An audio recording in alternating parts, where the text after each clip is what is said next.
Nothing there. Post the rebound. 10 seconds left. Warriors will just run the clock out.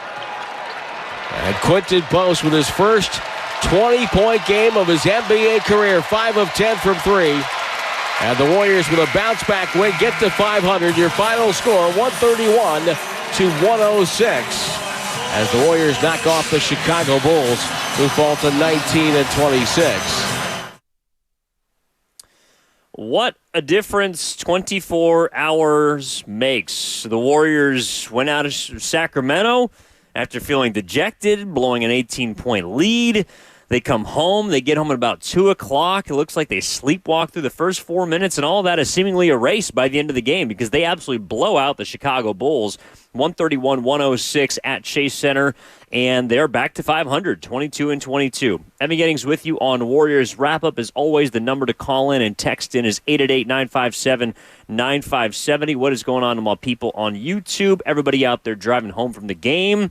A game that, we got to start with it, is going to be known as the Quinton Post game. This was his breakout performance. And Quinton Post is a player that many people perhaps were not familiar with coming into the season outside of the fact that he was the Warriors' lone selection in the 2024 draft, taken 52nd overall out of Boston College, 24 years of age, a 5 that could shoot, a legit 7-footer, but nobody really knew much about him outside of the fact that the Warriors took him towards the end of the draft. And it turns out, fast forward to January 23rd, 2025, the kid can play. I don't know about kid. He's older than some of the guys on the roster. But the man can play. Quinton Post absolutely established his presence on the Warriors roster this evening with 20 points in 20 minutes, shot the hell out of the basketball, made 5 threes, and was a big reason why the Warriors put away a Bulls team that came out guns blazing. This was not a game that was looking like it was going to end the way that it did. Again, 131-106 was the final score. But the Warriors went down 14 points in the snap of a finger. And they, again, were a team that got in at 2 a.m. from Sacramento last night. They looked like it. And the Chicago Bulls looked like a team that was sitting cozy at the Four Seasons right off Market Street. Might have got a little whining and dining in last night, but didn't play, of course, for a couple of days. Got into the Bay Area, had an off day in the city, enjoyed the sights, saw Alcatraz, got a good night's rest, and came out and was absolutely on fire. They hit their first 5 threes. They went 6 of 7 from 3. And it was a look of like, oh my gosh, the Warriors are going to lose to the Chicago Bulls. Or at least that's the vibe that I got sitting next to a lot of people up in press row. And then all of a sudden, the second unit comes in. Guy Santos, Moses Moody, Brandon Pajemski, and lastly, but not least, Quinton Post. They provided a punch and an energy that hasn't really been in Golden State, I would say, probably since the 12-3 start. Now, again, it's a win against Chicago. They're now 7 games under 500, and we can talk about them in a little bit because I got some thoughts on Billy Donovan's squad. But that was a very strength in numbers game tonight. They had 7 different players in double digits, 5 of which, by the way, were from the bench. They scored, I believe, 83 bench points. I mean, Curry got his 21 on 19 shots. Andrew Wiggins got 17. But the starting lineup was not very good to begin this game. In fact, so much so that Gary Payton II, for a second consecutive night, basically got phased out. Buddy Hield basically got phased out. In a win by 25 points, somehow GP2 was a minus 16. And Trace Jackson-Davis also got phased out of this game. And that might be a player to keep an eye on, not really seeing too much if Quinton Post is going to shoot the way that he did tonight. Again, 20 points in 20 minutes is not something that you can necessarily expect every evening. But the guy on the other side of the Chicago Bulls, Nikola Vucevic, was a player that a lot of people had their eyes on as a potential trade target to come in and be that stretch 5 that everyone has been clamoring for. Quinton Post outplayed him tonight. He was a better basketball player on the same floor, granted, 1 game, small sample size, as a 14-year veteran who's averaging 20 points and 10 rebounds. And are we going to see that every night? No, but we have to recognize it. And Quinton Post played an early game in his career, by far and away the best game of his career. And the fact that he's been able to accelerate to this point so quickly, speaks to the maturity of the young man. He's got confidence. He's got experience. not only the time at Boston College, but I believe also at Mississippi State. He's been around the block. He understands his game. And this is who he is. He's a finished product. And I think the Warriors, much in the way they got a contribution in their rookie season from Trace Jackson Davis for very different characteristics, they're beginning to reap the benefits of that from another 4 or 5 year player in Quinton Post. And it's another notch in the belt of Mike Dunleavy Jr. being able to find a second-round player that can contribute, and the Warriors needed him to. I do think it's interesting that Guy Santos and Quinton Post tonight, arguably the two most impactful players for the Warriors. They were their two leading scorers, or two of their three leading scorers. Curry had 21 to lead everybody, but Post had a chance at the free throw line with a couple minutes left that they actually ruled a foul on the floor. I thought that he was going to get 2 free throws for a chance to get to 22. But he, along with Guy, maybe their two most impactful players, are two players at the beginning of this season are probably the two lowest guys on the roster. And that's a result of the Warriors being in a place where they're not really sure who they are and the identity of this team. It's a result of injuries. And I believe Steve Kerr has got some decisions to make as far as when Draymond and eventually Jonathan Kuminga come back. But those two players are guys that have helped you win games in the year 2025. Like, I know that the Warriors, have played somewhat of mid basketball, in the words of Steph Curry, but they're 6-6 in the month of January. That's neither good nor bad, but it's what you kind of have to do while you're missing your entire collection. And while Kuminga's out, while Pods has been out, he returned tonight. I thought he played a nice game. 10 points in 20 minutes, had a couple of assists and some rebounds, drew a charge in the first quarter in very Pods-like fashion, hit a couple threes, played the way I think he played for much of last season within himself. But he's been out for the previous 12 games. With Kuminga, Pods, and Draymond being out, essentially three guys of, I'd say, your top 8 or 9, and if you want to throw slow-mo in there, you can. Like, this is the stretch of basketball you're going to have to play. You're going to need contributions from unexpected characters. You're going to need bench players to step up. And that's why this felt as close to the 12-3 stretch as any portion of their season. Now, again, it comes against a bad Chicago Bulls team, who I believe basically just roll the ball out there and try and win purely on talent, which they did for the first 6 minutes of this game, and then it was like they felt like they just won the game. I mean, Zach LaVine is a gifted scorer. He did the majority of his damage in the second half. He was a minus 18. Lonzo Ball hit his first 3 shots. He missed his next 6 from 3. Like, the Chicago Bulls just thought that I think the Warriors were going to roll over because they were on the tail end of a back-to-back and had been playing poor basketball, and that just wasn't the case. And so I think that indicates one thing, which is Billy Donovan's team is not very buttoned up. And I think it also means that the Warriors are more buttoned up than we give them credit for. The fact that they had a couple of fringe contributors from early in this year step in now and step up in the way they have means that those guys have been ready all year. And that, to me, again, one night can change a lot of things. Now, is it going to change the Warriors being they're still, I think, 11 seed. They're not even in the top 10 yet. They're a half game behind the Suns now. But is it going to turn them into a 6 seed? No. Is it going to turn them into a title contender? Obviously not. But that did not look like a team tonight that knew that it got beaten against Sacramento in a fashion that was a bit frustrating. That was, I don't want to say a collapse, but they had a chance to win that game, and they couldn't get it done in crunch time. That wasn't the team that I saw tonight. This felt almost like, if anybody can remember, I think it was October 29th, they played the Pelicans here at home, and it was the first of a back-to-back. They won both, but it was really early in the year. And the Pelicans had Zion in that game, and Ingram, and I don't know if Trey Murphy was healthy for that game, but either way, the Pelicans went out like 20 points in the first quarter. I mean, they just steamrolled them in the first quarter. And it was like, oh my gosh, like the Warriors are about to just get trounced. And I think they won that game going away by like 16 points. This is the closest it felt to that game. And again, that's why it's very reminiscent of their start to the season, because this was kind of the template.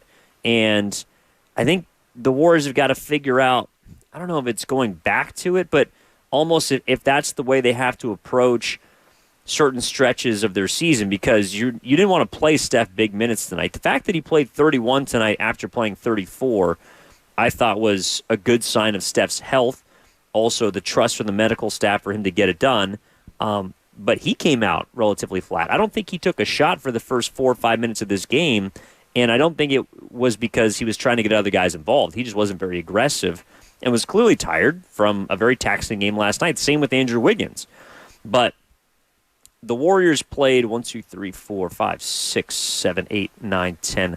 Basically an 11-man rotation in the first half. That's what they did at the beginning of the season. And they didn't hit a percentage of threes like they did even in the first half of yesterday's game against Sacramento. Now, they made 25 threes, and they shot 44% from distance, but they were perfect at the free throw line, 14 of 14. They only committed 10 turnovers in this game, which was much different than I believe the 19 or 18 that they committed last night. And they were hustling. They were on the floor. They made winning plays, and they had to against a Bulls team that was basically asking, especially coming out of the break, to just be put away. I mean, it was a 1-point Bulls lead at half, but the Warriors kind of walked them down after the start, and I thought just traded baskets. Like the Bulls were just relying on their shot making, and that's kind of what they've done all season, which is why they're 19 and 26 now. But they relied on their shot making, and the shots weren't falling in the second half. Especially when the Warriors won that third quarter, 31-16. They pile on 37 points in the fourth quarter. That's also only the third time this season that we've seen, I think, a real steady stream of offense throughout all four quarters. And what I mean by that is, this is the third time this season that they have scored 30 or more points in every single quarter.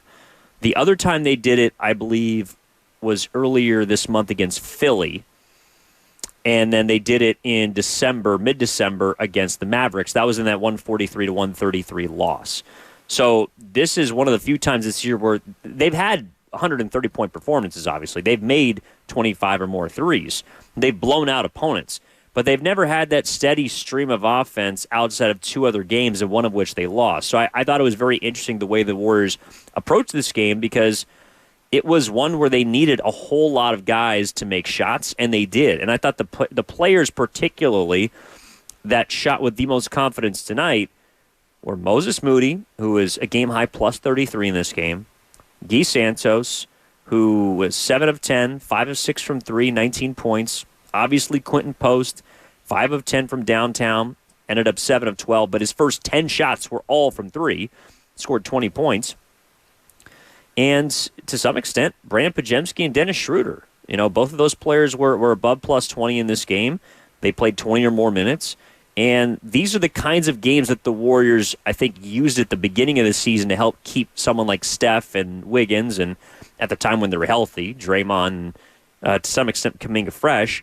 But these are the games that they'll have to have kind of sprinkled in if they're going to survive the injuries that they've sustained, and if they're going to get back into the play-in or perhaps even playoff hunt. Because I don't think this is a team that, heading towards the deadline, is thinking about selling, and I'm not necessarily sure they're thinking about buying.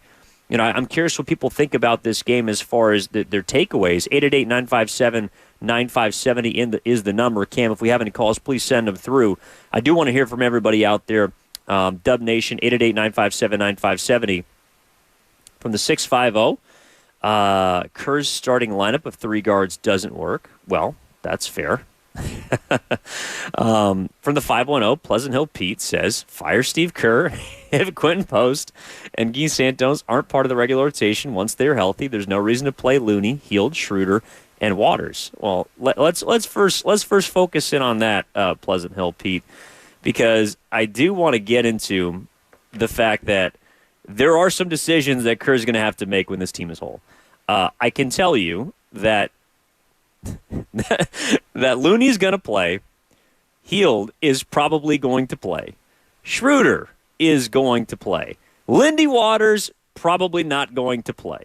And the reason why I would lean into the first three guys, the guy who you didn't mention, who I think is interesting, who I think Quinton Post makes disposable, is actually Trace Jackson Davis. Because Kevon Looney and he do similar things. Looney's a little more seasoned in his career, but he had 10 rebounds tonight. I think he's Kerr's kind of de facto. You can throw him in. He's a little bit better of a passer at this point, this Trace Jackson Davis. He's not as athletic, not a rim runner, doesn't play above the rim. But Quinton Post offers, I think, more of an offensive type of front court. And to me, Looney is someone that Kerr's going to lean into as somewhat of a heel. Speaking of healed, this is why his role is going to stay not the same, but it's just going to diminish. Buddy Hield's perfect place on this team to me is playing anywhere between 15 and 20 minutes. When he's making shots, it's gravy. When he's missing shots, if he's only playing 15 to 20 minutes, he doesn't hurt you. Like, he's not going to lose you a game. The reason why I think Buddy Hield has had such a hard time gathering any form of, confidence is because he's not a starting two. I know he is now, but that's by necessity, in my opinion. And it's also been because of how bad Dennis Schroeder has been since his time in Golden State. And he was good tonight. I do want to give him credit for that because I kind of ripped him a little bit yesterday. But Schroeder was good. If he's been playing better, he's the starting two guard next to Steph. Hield really plays well alongside Curry and vice versa because of the spacing. I think Quinton Post being in, and this is something we can look ahead towards, and I'm curious to see how he plays, for example, against the Los Angeles Lakers, who have legitimate size and also have someone that can take you on the block, like Anthony Davis or Rui Hachimura, or, just more physical players. To me, Quinton Post is somebody that Steph Curry is going to love playing alongside because he opens up the paint. One thing that even alongside the other shooters, like Hield, let's say Waters is making shots, Moody's making shots, hell, Kuminga's making shots. Because of Looney and Trace Jackson Davis and Draymond, all three of them, one of them is on the floor seemingly at the same time. The paint, there's always someone there. And I don't think it's a coincidence that Curry's 2-point percentage, particularly his outside the restricted areas, point in the paint percentage, has dipped precipitously this season. And even last season, you can take a look at the numbers. Outside of the restricted area, I believe last year he was around 50. This year he's beneath 50. 2 years ago. And some of that has to do with Curry's age and his explosiveness. But Quinton Post is going to draw the center outside of the paint. And on a night like tonight, Vucevic doesn't offer much resistance. But when he has to play on the perimeter, it gives more room for people to get inside and score. And I think particularly for Steph, it also means it's someone that you have to respect, which ideally creates a little more room for Curry. Do I think that Quinton Post is all of a sudden going to be getting 20 minutes a night? Not necessarily, because, again, I think it's matchup-based. Like, the Bulls are a good matchup for Quinton Post. And I also think that they're a good matchup for the Warriors. I talked about this pregame. The Bulls are a team that plays with pace. That leads into what the Warriors want to do. I also thought that Brandon Podziemski coming back tonight was important for that because he's someone that plays fast. The Warriors did tonight, and I thought they took the Bulls out of rhythm really after they stopped hitting three-pointers midway through the second quarter. But overall, it's a win they had to get. It's a win that moves them back to 500. It's a win that keeps them within striking distance of the play-in, and that's kind of where they need to stay, which is their head at or above water while they wait for a few of their big boys to come back. All right, 888-957-9570 is the number. Evan Giddings with you on Warriors Wrap-Up here on 95.7 The Game. The 2-6-2, Schroeder's defensive feistiness becomes a great asset when the rest of the offense is rolling. Fascinating game. Yeah, that is something I did notice, too. There was a play... Let's see, I wrote it down here. There was a play in the third quarter. And to me, all right, this is one part of the game that I don't know if anybody else felt this way, but it was one of the more sleepy blowouts. Outside of Quinton Post and Guy Santos, there wasn't really a highlight play. I didn't think there was a massive stretch outside of maybe, I think it was at the end of the third quarter going into the fourth. They had a 13-0 run. Post hit a straightaway three to kind of cap it. And that was the loudest I heard the arena get. Chase Center was pretty dead tonight. And I think a big reason was the start of the game. But also, Steph didn't have that energy. Like, he's Michael Jackson. He's got this place in his palm, but he wasn't doing much in this game outside of he hit a couple of threes, but he didn't do much in the entertainment department. He wasn't screaming, he wasn't pounding his chest. I thought he just kind of took care of business tonight. But from the 3-minute to the 2-minute mark of the third quarter, Schroeder, I think this is what you're talking about. Schroeder picks up Levine 94 feet, and he kind of corners him near the scorer's table and uses both the backcourt of the baseline as those two extra defenders. And he forces the ball out of Levine's hands, who, to his credit, had been scoring in that third quarter, forces eventually a corner three and a brick after taking Schroeder did like 18 seconds off the shot clock. Then, this is where I thought there was an opportunity for Schroeder to, get it back into the good graces of the crowd. He ends up with an open wing three, butt naked open. The crowd is ready to go bananas, and he rims it out. Next possession down, Lonzo Ball hits the side of the backboard on an open corner three. Wiggins runs down wildly into the paint and gets fouled, and it was like, that was kind of the game. Like, the Warriors played tough. They were gritty. They did what they had to do, but there wasn't really a string of excitement. It was kind of an ugly, I think, sloppy game a little bit, especially because the Bulls, the way they play is just disgusting. I'm not used to Billy Donovan's teams being as unbuttoned and undisciplined as these Chicago Bulls teams have been in the last couple of years, but particularly this one. I realized that they didn't have a couple pieces. Kobe White, who's their point, did not play in this game, but outside of him, they had pretty much all their guys. Josh Giddey doesn't really fit, and maybe that's it too, now that I'm thinking about it. The Chicago Bulls, their players, they have talent, but they do not fit, like, whatsoever. And I think it's interesting that their two best players are on the trading block. They're trying to get off of Levine and his money, and they're trying to move off of Nikola Vucevic.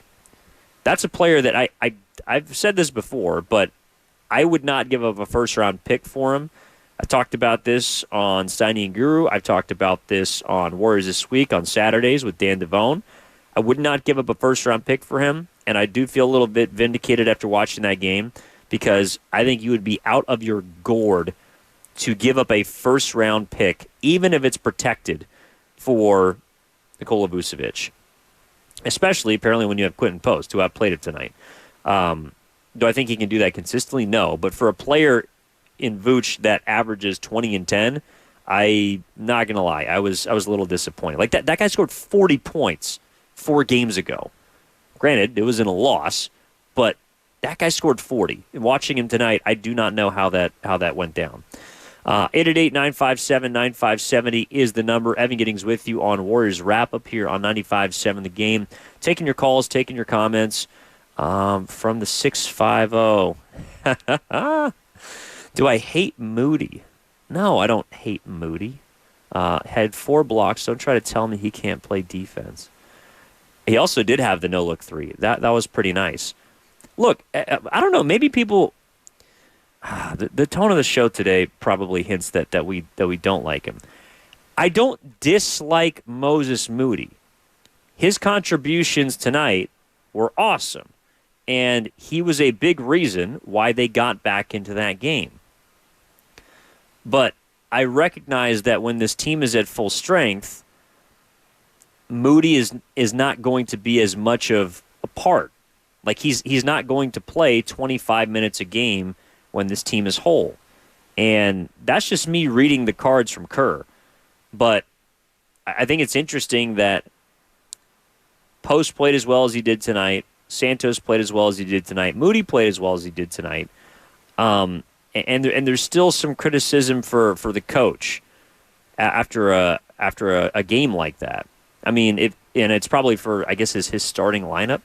but he went away from them. Like, if Kerr was as rigid as a lot of people make him out to be, he probably would have leaned. He would have gone back to TJD and Gary Payton II. They only played 10 minutes in this game, and sure, it might have been 10 minutes too long, but he went away from them. They won by 25. No, I don't dislike Moses Moody. I thought he played very well tonight, and I hope he plays well on Saturday against the Lakers. But again, we have to realize that the Bulls are a much different team than the Lakers. Like, I would hesitate to say that Quinton Post is going to have the same kind of success against Los Angeles because, number one, they're a team that has good perimeter defenders. They're a team that is going to test Post's ability defensively. Like, that's one of the reasons why I think that Vucevic was such a good matchup for him in this kind of game. Vooch, he doesn't play in the paint. He's not going to back you down. He doesn't play with much physicality, or at least he didn't tonight. He generally hangs out on the three-point line.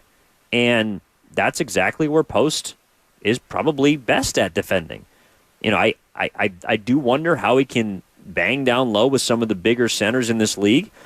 And to me, that's something to keep an eye on. But his contributions are on the offensive end of the court. Like, that's where he's going to help the Warriors.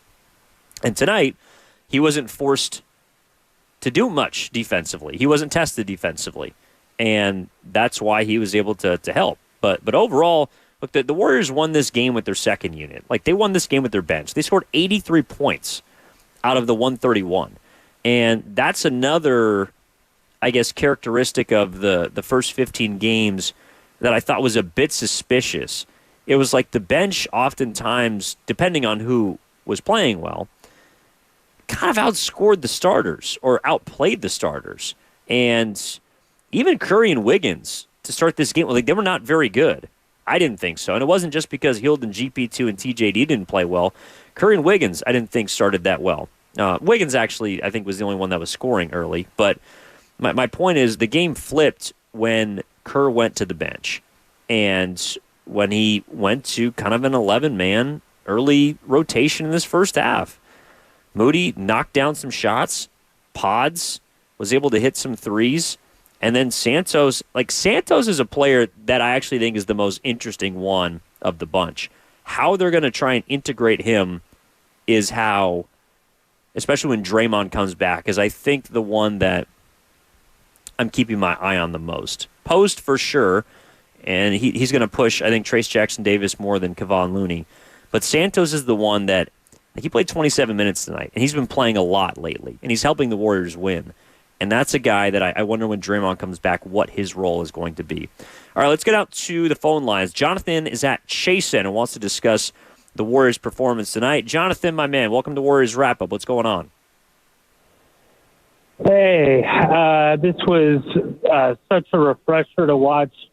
I'm really on a roll, and the funny thing is, in the same way the Heat game meant everything to me personally, I can't imagine what this game meant to Steve Kerr for many reasons, but certainly with where the Warriors are right now and all the struggles and the frustration last night included. But then also the fact that it was the Bulls and they came back and did it in the way in which they did it.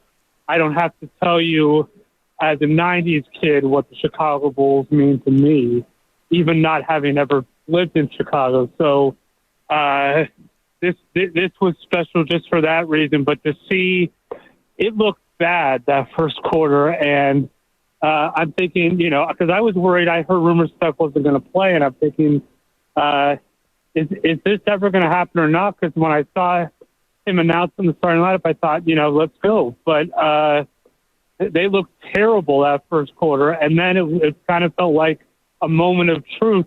And then in the blink of an eye, the second quarter, they turn it around, cut it to one at the half, and then the second half, they never looked back. And I'm very impressed with them finally seizing the moment. The question is, can they keep this thing going before they run out of time? Obviously, I know in the back of my mind, there's the other game with the Heat, but I'm not as worried about that, not only because we won here, but that's not till the end of March. So it's a long ways away. Right now, it's can they just keep building wins like this? Because, they've had these little streaks before and then falling apart again. So it'll be interesting to see that. But I'm really impressed with the turnaround tonight because I wanted to keep this thing going, and very glad they got it done. I'm headed off to a hockey game. My Stanley Cup champion Panthers are in town on Saturdays. I won't be back till the Orlando Magic, but very impressed with the comeback in the second half, and interested to see where this goes. Yeah, me too, Jonathan. Thank you very much. Appreciate the call, and good luck to your Panthers. Not a big puck head, although Macklin Celebrini is that is somebody I would encourage anybody to watch. He's probably the only person that's been able to get me into hockey consistently, and by consistently I mean watching at least once a week because I love to watch that kid. All right, and of course his dad he cleared Curry tonight, so the Celebrinis are winning right now. And the Warriors won tonight, 131-106 against the Chicago Bulls. Warriors are back to 500, kind of doing what they have to do right now with Draymond Kuminga still out. They get Pods back tonight after missing 12 games. Can this team get healthy and turn a corner? That's something they got to figure out. And Kerr's going to have to figure out, I think, also how to integrate some of these Energizer bunnies. I mean, that's really what they are. How is he going to? I mean, if you look at the lineup now, and I think it's an indication, a reflection of how deep this team is, but also the level of talent that it has. Like, you take Post, Santos, and Moody tonight, who I thought you could argue won the Warriors this game. They combined to go 20 for 32, those three guys. They scored 55 points. They hit 14 threes. All three of those guys were not in the rotation at the beginning of the season when they were playing. I mean, Moody to some extent was, but wasn't getting big minutes, certainly not the 26 that he had tonight. All three of those guys were on the fringe. And that was when the Warriors were playing 12 or 13 guys. So when they get healthy eventually, when Draymond comes back, when Kuminga comes back, how do they keep that? I don't know if it's those players specifically and their minutes at the same place, but how do they keep that kind of energy? That, to me, is going to be the biggest question that the Warriors have to solve, because if there's anything that this last month and a half has taught us, no matter what you think about the rotations, like this team does have a talent deficiency. But how can they make up for that? I thought that the last couple of games, really since the Minnesota game, I've seen a bit of a turn in regards to energy and effort. And it hasn't been consistent, for example, like from the starting lineup tonight, but the second unit brought it. Like, they recharged this team on the tail end of a back-to-back in an absolutely necessary fashion. That, it's a little unquantifiable, but how can they keep that when they have a full 15-man roster? Post looks like he needs to play. Santos looks like he needs to play. Moody looks like he needs to play some. Out of the three, I think he's probably the one that honestly gets pushed to the side the most.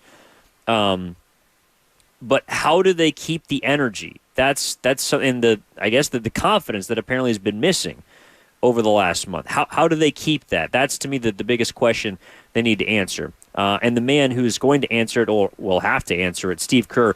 We're going to hear from him on the other side as we step aside, take a commercial break here on Warriors Wrap-Up. Evan Giddings with you at Chase Center, live after the Warriors defeated the Chicago Bulls 131-106, 22-22. They are 2-2 on this current 8-9 homestand, a pivotal stretch for the Warriors as they prepare to embark towards the trade deadline and, of course, the All-Star break. Curry was named an All-Star starter earlier today for the 10th time in his NBA career, and the 11th time he's been named an All-Star in his Hall of Fame career. So that's something, obviously, that everybody loves to see. That'll be on February 16th, later in under a month. But on the other side, we're going to listen to Steve Kerr, hear his thoughts on this game, on what I think everybody's calling the Quinton Post game. He was awesome tonight. It was a big reason why the Warriors blew out the Bulls after going down 14 right out of the gates. We'll hear from him on the other side, get to our Chilton Body rebounder of the game, and your calls. 888-957-9570 is the number. Evan Giddings back after this on 95.7 The Game.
game.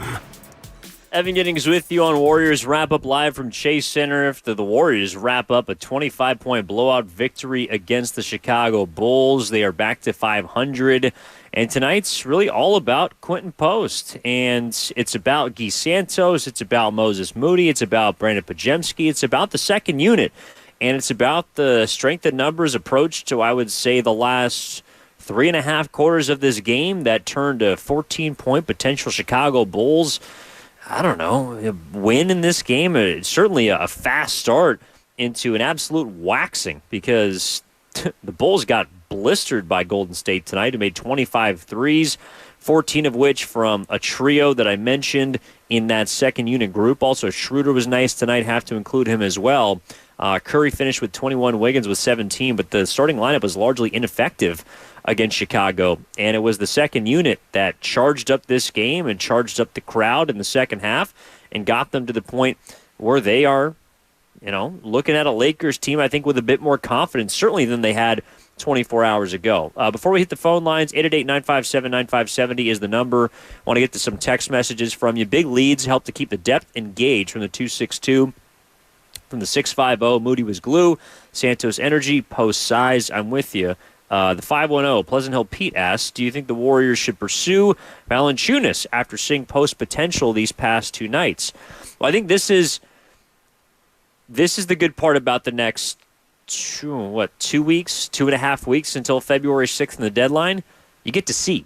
I don't know if they should pursue Valanciunas. If they do, to me, it would be more about the second center not being a good enough complement, and it's because Trace Jackson-Davis or Kevon Looney have taken a step back. Because I think Quinton Post is somebody, and I have some deeper thoughts on him in a second, but I want to hear from Kerr about him too.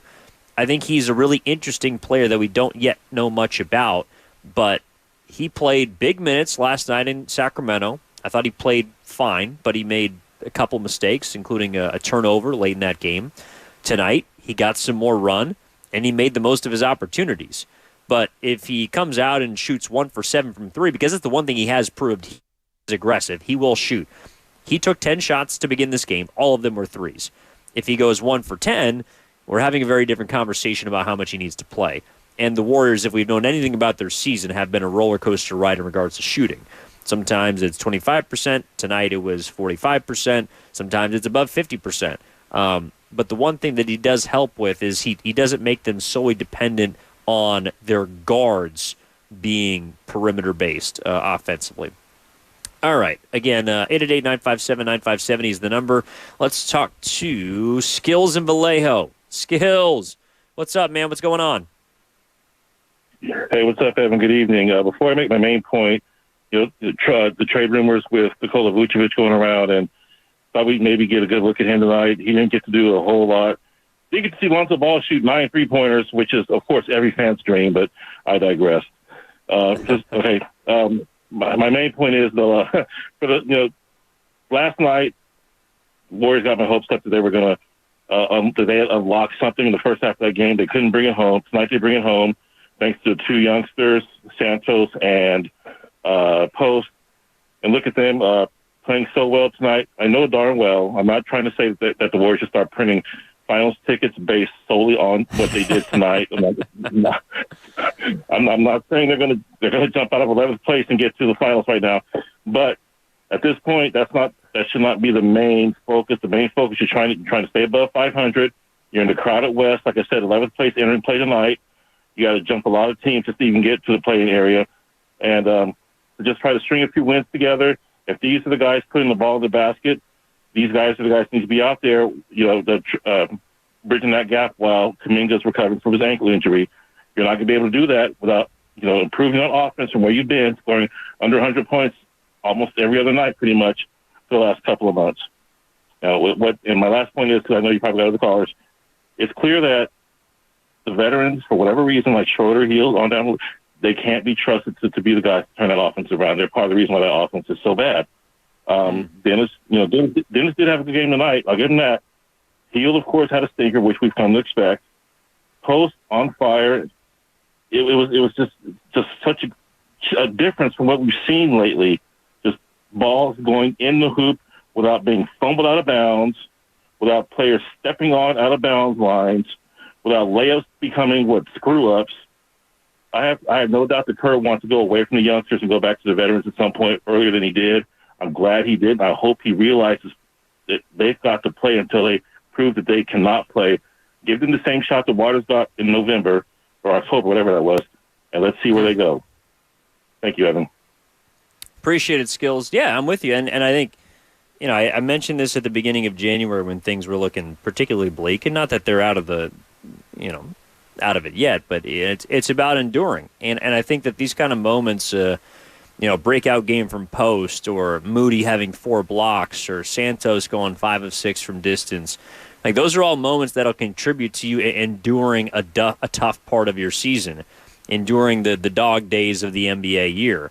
And it's about staying above water or right at it at this point, because I don't think the Warriors are a championship team, but the goal at this point is just to get in, to give yourself a chance. And I think that's what Curry and to some extent Draymond and Kerr have been preaching, right?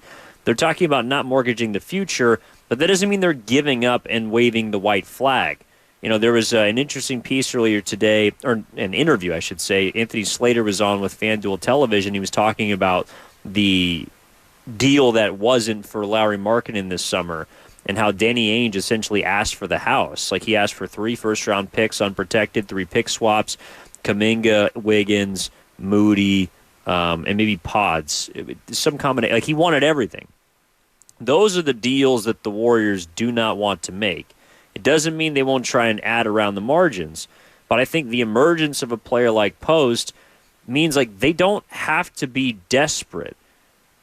This was a game that it's not going to happen all the time, but Quinton Post outplayed Vucevic, and that's a player that the Warriors have been linked to, and probably is the most likely guy, at least, I don't know, was before tonight, that the Warriors would have gone after. And reports are that there's some differing trade assets that teams want to give up. I talked about this on pregame. Bulls want a first. Warriors want to give up a second. That's the difference in Vucevic being a Warrior, potentially not at this point. Maybe Quinton Post probably gives them more trade chips. Like, we actually don't need your guy. I think they might, but again, it's to me it's about getting through this tough stretch when you're banged up, you're not playing good basketball, and you're trying to find your identity. Are they a great team? No. Are they an average team? Probably. But the Western Conference is right now between, I would say, 6 and 13. It's a bunch of average basketball teams. Some are playing better than others, and the Warriors are going to see one of those teams because the Lakers just, I thought, handled the Boston Celtics tonight in Los Angeles, a Celtics team who just beat you by 40 on Monday. But the Warriors are not as far back as I think a lot of people think, and they're not. Again, this is kind of how it works, right? They're not as bad as people think they are. They're not as good as people make them out to be. And I think we're going to figure out a lot more as we move towards the trade deadline and, of course, towards the All-Star break. All right, 888-957-9570 is the number. Let's talk to Al in Alameda. Al, what's going on in the island? What's up, my man? Thank you for taking my call there. Hey, what really got me tonight is really shocking. I haven't seen this Iguodala, Draymond Green, Barbosa, the defense back then. It's the third quarter. How they really locked in on these guys. I think we were up by 7, I think, and we just kept it up, the defense, and they had a bad shot, and we just kept on going. I mean, we had Pods in there. We got Wiggins, Schroeder. We had Post and Moody. These are young legs there, okay? Except Wiggins, with 31, Schroeder, 31. But I'm telling you, these guys are all over the floor. And if you have Green in there and Curry, believe me, that wouldn't happen. They would have scored. I'm sorry. I mean, they're good players, but they don't have that legs like these guys. But in bottom line, these guys kept on going. There was, 2 minutes left in third quarter, and just kept on going and grinding it. Okay, on first half, the Chicago had 13 for 19 and 3-point shot. In third quarter, there was 0 for 9. Oh, my God. And this is a shocking one. Wiggins, 8 for 8 in free throw. When did that happen? We're shooting 100% in free throw. I don't remember that happened. And Vucevic, I mean, and Post. This kid here, give him some chance. Keep him playing in there. I sort of got, he'll open the floor for Curry. Curry was just, I think he dished 2 or 3, assisted him, and made 3-pointer. I mean, this kid, just let him fly out there. Let him blend in there. Please, give him a chance. I appreciate it. Thank you for taking my call.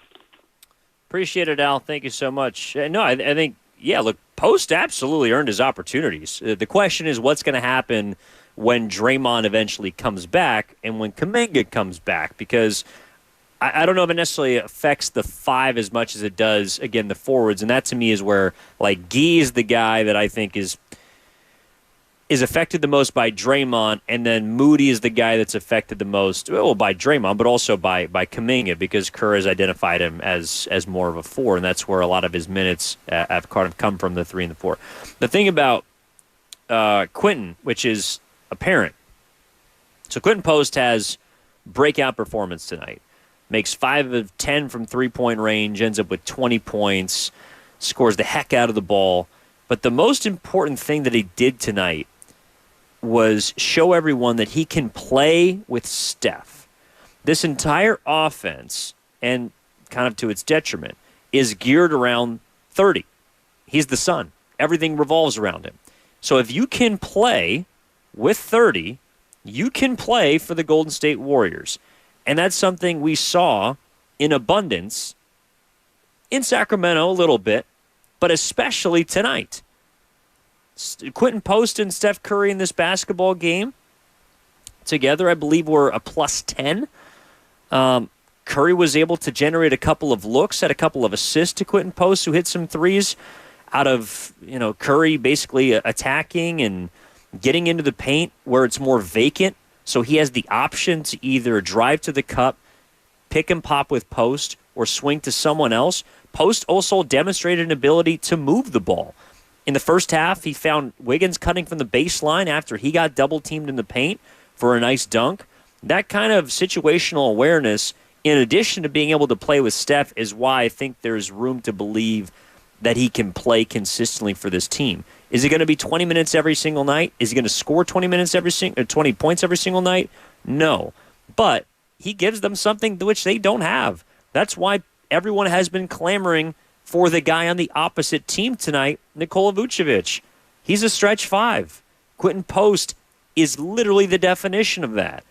And he's not always going to shoot the ball as well as he did tonight, but the fact of the matter is that he's a threat. And to be a threat to shoot the ball at 7 feet tall, and teams having to respect your jump shot when 30's on the floor, that is a different dynamic to this offense than we have not seen in quite some time, especially from a true center.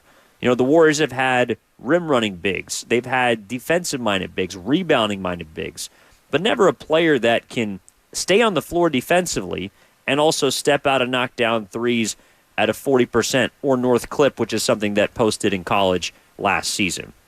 So I think he's absolutely got room to stay on this team, and he's got room to get more minutes alongside Steph, which is the most important part of any Warriors-led offense.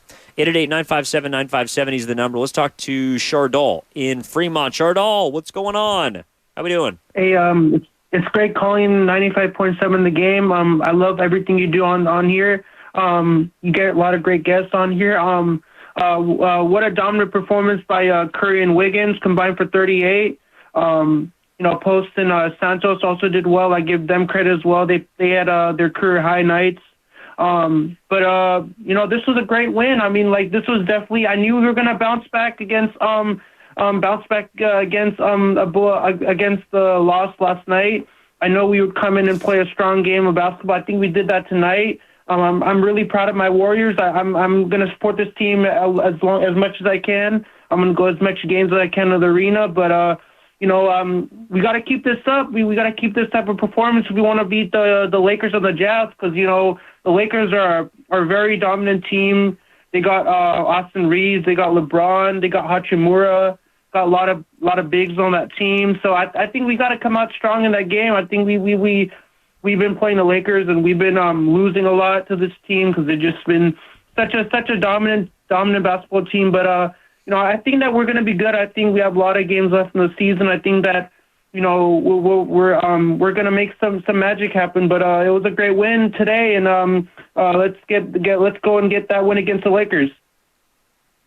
Appreciate you all. Yeah, that excuse me, that's going to be a tough matchup. That's not going to be an easy game for the Warriors on Saturday. Number one, the Lakers are always a tough matchup for the Warriors, especially without Draymond, who seems to be the one player who can, I don't know if neutralize is the right word, but hold Anthony Davis in check.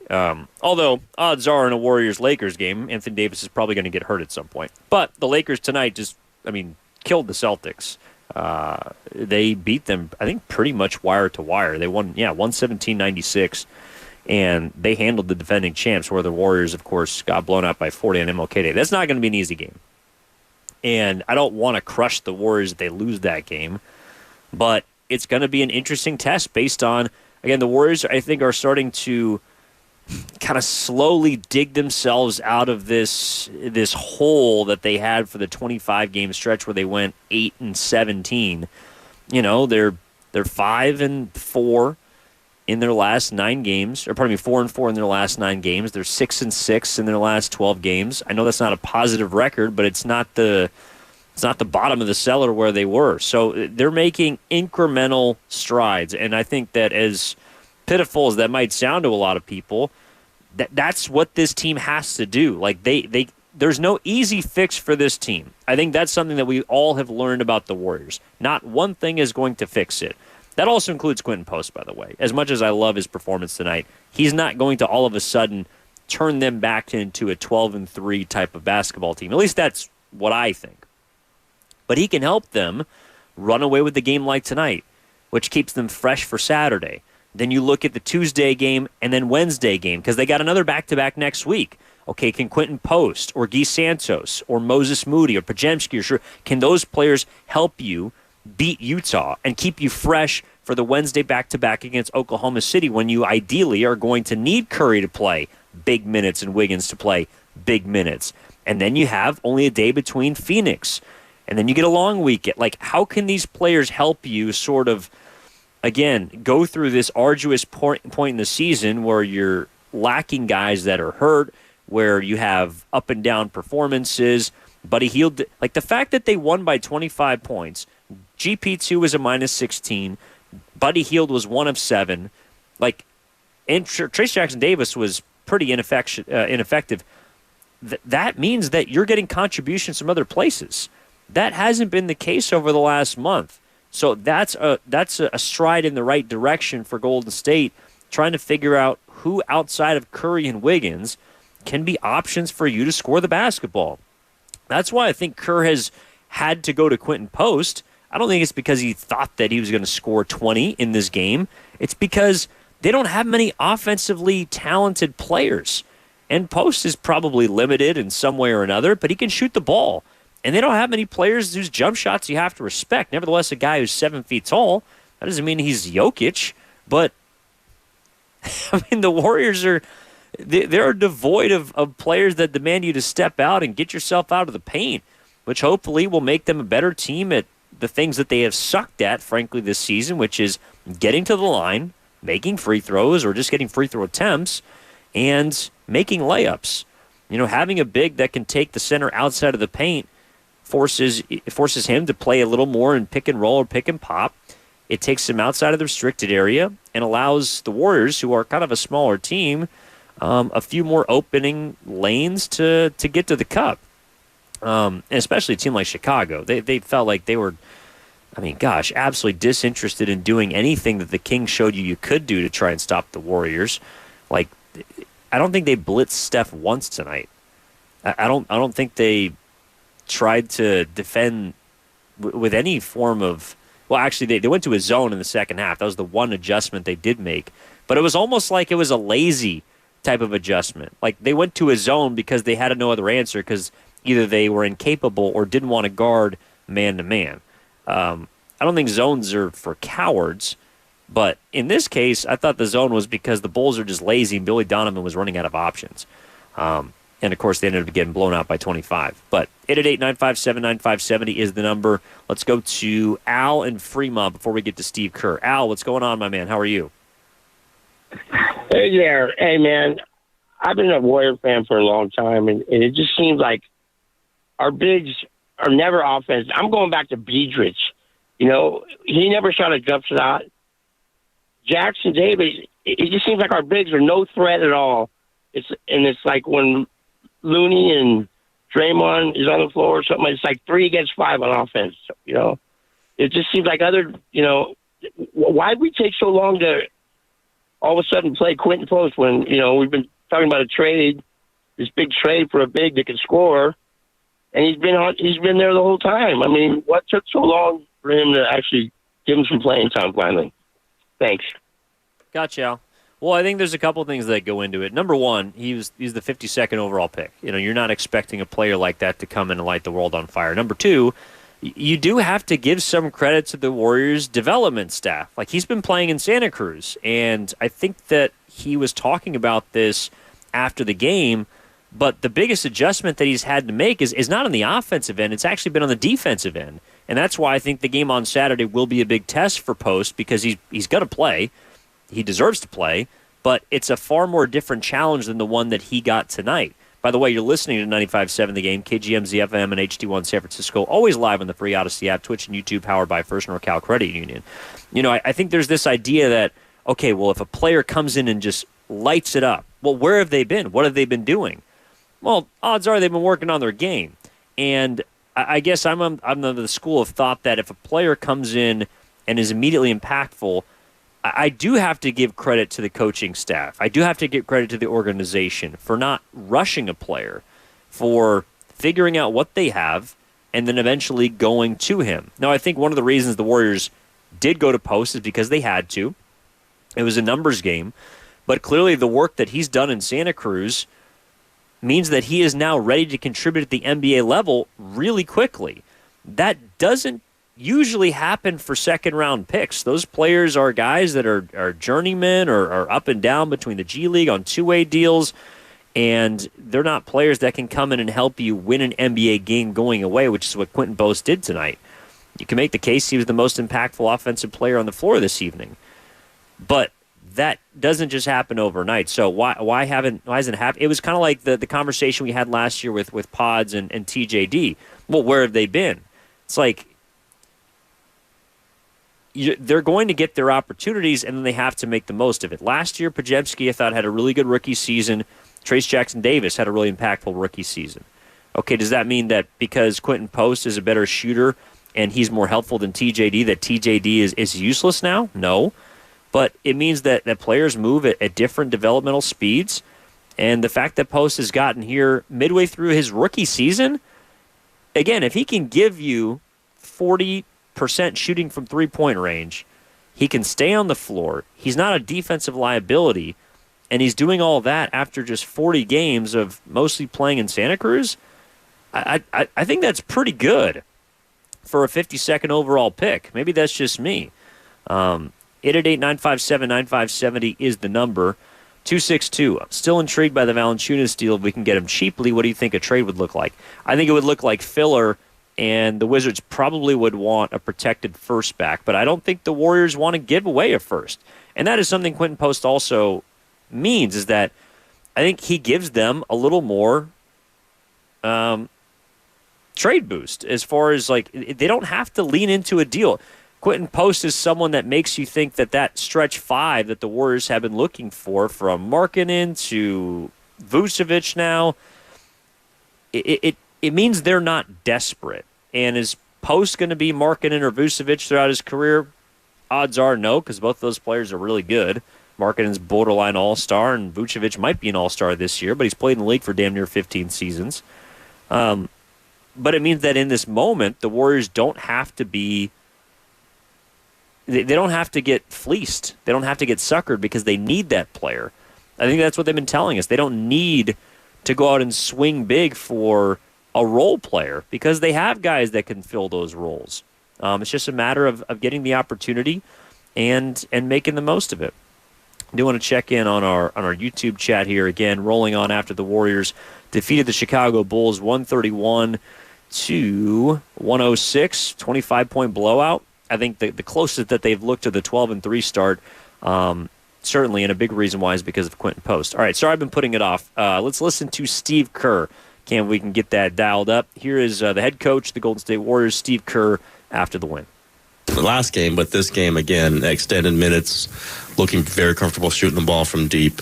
I see a guy, obviously, you're going to have to find some minutes for, and what does that open up for everybody else?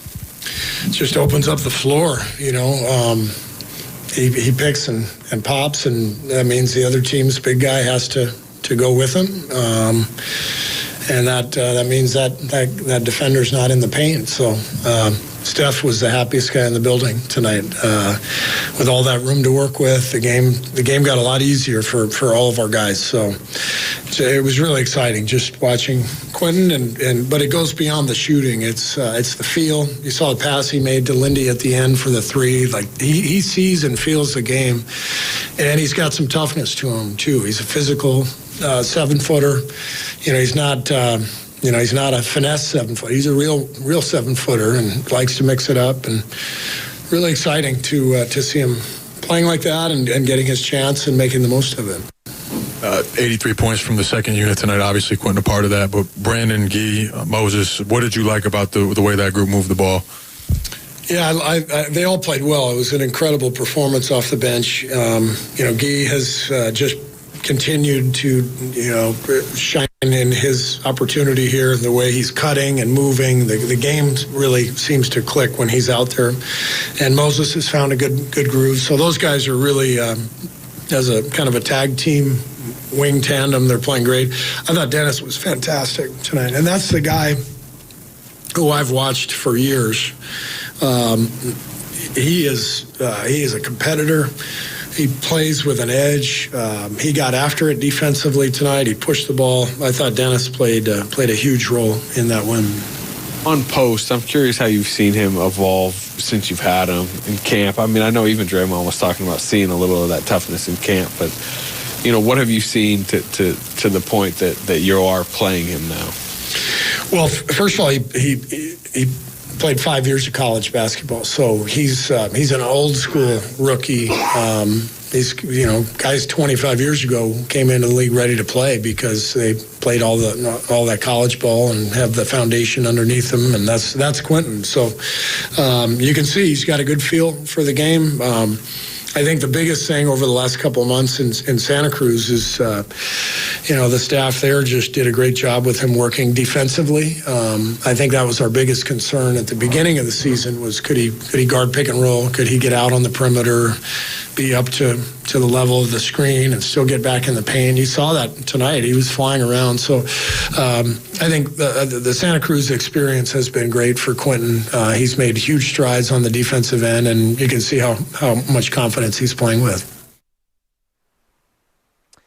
Well, again, it's all about Quinton Post. Post-game, Steve Kerr talking to the media. Warriors a 25-point victory here this evening, and it's all because I think Quinton Post, he's something different. Like, the Warriors haven't really had a player like that, and it's a different look, but it's also seemingly a necessary look. Like, and I want to temper expectations because, again, he's a second-round pick. He's not somebody that was expected to come in and do what he did tonight, but it doesn't mean that he doesn't deserve credit for the work that he put in and the confidence that the Warriors have in him and that he clearly has been empowered to display. He was awesome tonight, and I think the things that Kerr is touching on are important, and it's why he's a fit, right? Not just the 5 years in college. You can hear if you've gone and listened to any of his press conferences. He's someone that speaks with confidence, but he knows who he is. Like he's a grown guy. He's 24 years old. He's older than Moses Moody. He's older than Brandon Pajemski. He's older than Jonathan Kuminga. He is not a spring chicken. And so with that, I think certainly he's finding his place on this team, but he's also older than Guy Santos, by the way. But he's just figuring out his role on this roster. But he knows what kind of player that he is, and I think that's why Kerr enjoys having players like that. I think that's why Pajemski played a lot last year, and tonight, for example, is kind of the game that I think that Pods played mostly last season, a game where he doesn't play outside of himself. He's not trying to do too much.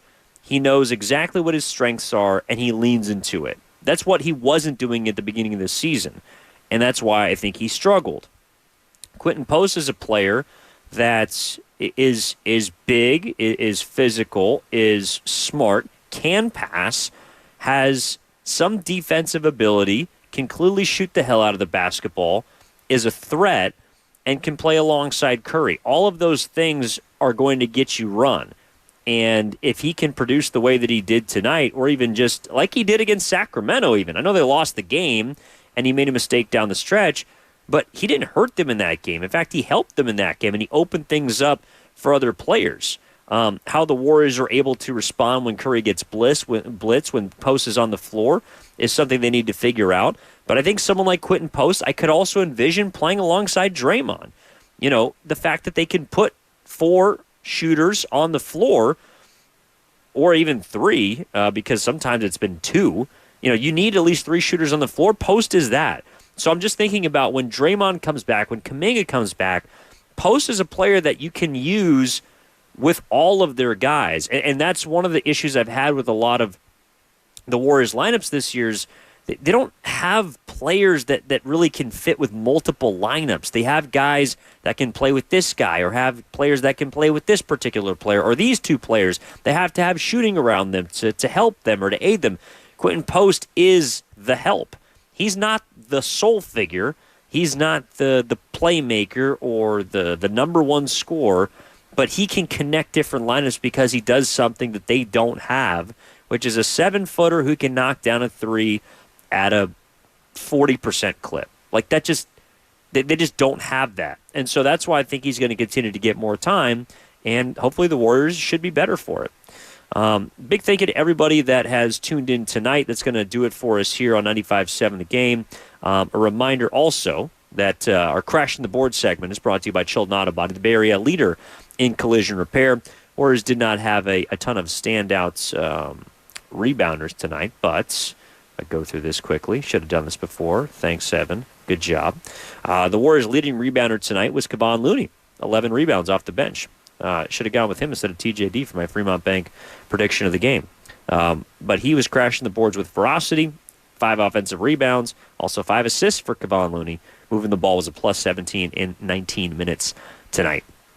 So that's Crashing the Boards, again, brought to you by Chilton Auto Body.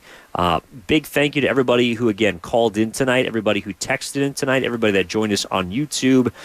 You can catch us, as always, on 95.7 The Game beginning tomorrow with Bonte and Shasky from 6 to 10, Steiny and Guru from 10 to 2, Wilder and Dibbs from 2 to 6. Next time the Warriors play, it'll be a nationally televised game, 5:30 Saturday on ABC. And, of course, you can catch it right here. Tim Roy and Tom Tolbert on the call. Live from Chase Center, they host the Los Angeles Lakers. It's always fun when Bron comes to town, when AD comes to town. Last time out, it was really a barn burner. The Warriors lost closely, and we'll see if they can get them back on Saturday. And who knows, maybe move above 500 in the process. But in the meantime, good win for the Warriors tonight, back to 500, half game out of the 10 spot. And that's what they got to try and do, endure and stack wins. And this was a game they had to get. And tip the cap because they got it, largely due to an 83-point second unit performance. For my man Cameron Williams back in our 95.7 The Game studios, our Warriors Network coordinator, big thank you to him. Big thank you to either Chris or Carter, not sure, or Steven, perhaps. All 3 of those guys do an awesome job cutting all season long and getting us the sound that you need. My name is Evan Giddings, saying so long from Chase Center, where one last time the Warriors win by 25 points against the Bulls. We'll talk to you tomorrow on 95.7 The Game and on Warriors Live next time on Saturday. Take it easy, everyone. Good night.